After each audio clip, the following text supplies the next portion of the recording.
What it is, what it do, cyber world. It is your girl, the one and only Ash Said It. AshSaidIt.com, AshSaidIt.com. Welcome to the Ash Said It Daily Podcast Show. I appreciate you guys for all of your love and support. Over 1,300 episodes and 500,000 streams worldwide. None of this would be possible without you guys, without the love, the cares, the shares. I get to chat with pretty awesome, pretty amazing people, such as the wonderful Brian Carberry of Apartment Guide. Hi, Brian. Hey Ash, how are you? I'm doing pretty good. All right, Brian. So it's football season. It's underway. All right, Yes. and you guys seem to have some details and some info on some of the best football cities for NFL fans. How did you guys compile this data? Yeah, sure. So we've seen a lot of information out there that ranks, best football cities based on, the quality of the team or the number of the fans or how great of a fan base it is.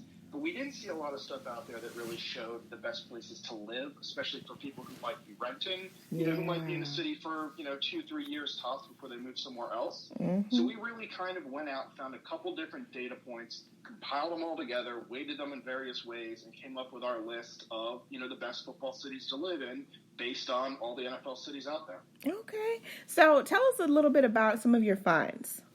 Sure. So first off, the best city that we found to live in, maybe a surprise, may not be surprised, was Indianapolis. The Colts are a pretty popular team. They've been fairly successful as of late. They have an Andrew Luck kind of issue recently, but, they seem to be doing all right for right now. But when we compiled all the data that we were looking at, Indianapolis came out on top, and a lot of that was just because they really did score well in all the areas that we were looking at, which were, average ticket prices, cost of living in the city, the average cost of a one-bedroom apartment in that city, had a pretty good fan base, had some success, as of late over the past decade.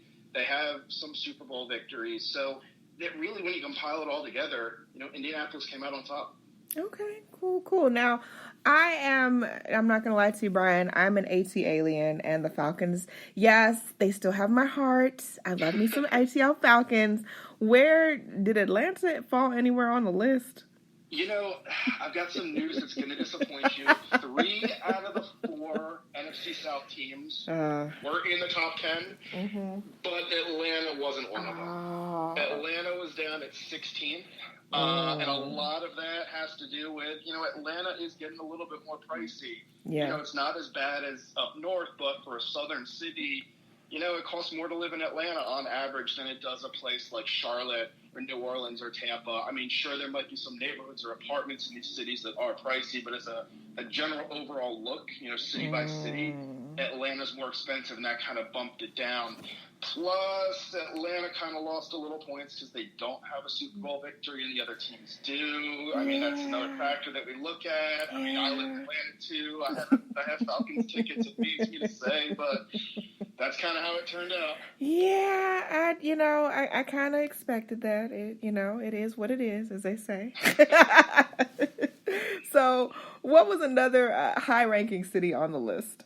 Sure. A lot of the cities on our list were kind of Midwestern cities, and it kind of makes sense if you look at some of the metrics that we were looking at. Low cost of living, lower rent, and a lot of the cities in the Midwest tend to be more affordable to live than coastal cities and cities up north. So you had Green Bay, which I think any football fan, if Green Bay wasn't on a list of best football cities, they would throw a fit, and rightfully so. So Green Bay was number 2. Pittsburgh was on there as number 4. Buffalo, it's cold. Their team hasn't really won much as of late, but they do have diehard fans. It's affordable to live there. They were up there. I mentioned Charlotte, Tampa, New Orleans, all there. Kind of a surprise to me was Jacksonville. Not a very successful team as of late, but again, if you look at the cost of living, the average, of rent, the affordability, it kind of bumps them up there. And, and our target audience for this, report was people who are looking to rent. So we weighted those, financial factors a little bit above the team's success and things like that.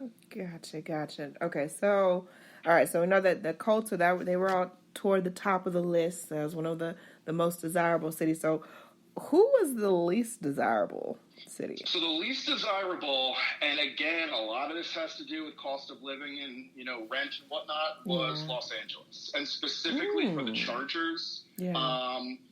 Just because of, there's the Rams are there as well, but the Rams had a little bit more success historically, so the Rams were a little bit higher. The Chargers finished dead last. I mean, I wouldn't mind living in LA if I had the money to do so, but I mean, you see pictures from Chargers games where the stadium is majority away fans, so I mean, it kind of makes sense. It kind of adds up when you look at it that way.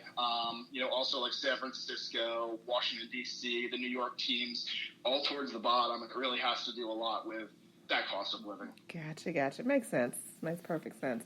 Now, Brian, last but certainly not least, for people that are maybe not necessarily, maybe they're not football heads like you and I, but they're looking for some place to, they're looking for some place to call home. How do I need to get in contact with you guys or to even look up stuff for that type of situation? Absolutely. So apartmentguide.com is a great resource that has apartment listings all across the country from, center city areas like, downtown, Atlanta where we are, or, New York, San Francisco, Boston, all the different neighborhoods there. There's a ton of different listings. We also have listings in smaller cities and towns all across the country. A great resource to go to really find a place that fits your needs. Anything from a pet-friendly, community to senior living to, more affordable areas. It's all there. So just apartmentguide.com. You can search by, the location you want, your bedroom size, your amount that you want to spend, really by anything. We can filter so many different things, and you really can whittle it down and find a great place for you. All right. Sounds like a bet. Brian, thank you so much for joining us for today. We appreciate you so much. And I appreciate each and every one of you guys for supporting the movement, which is ashsaidit.com. Keep in mind, anyone to tell you that you can't do what you want to do, you look them square in the face, you tell them don't believe me. Just watch. Watch what I do. Watch me make it happen. Watch me make history. That's what we're doing this for, the history books. Social media is nice, but real life is way better. Until next time, you guys.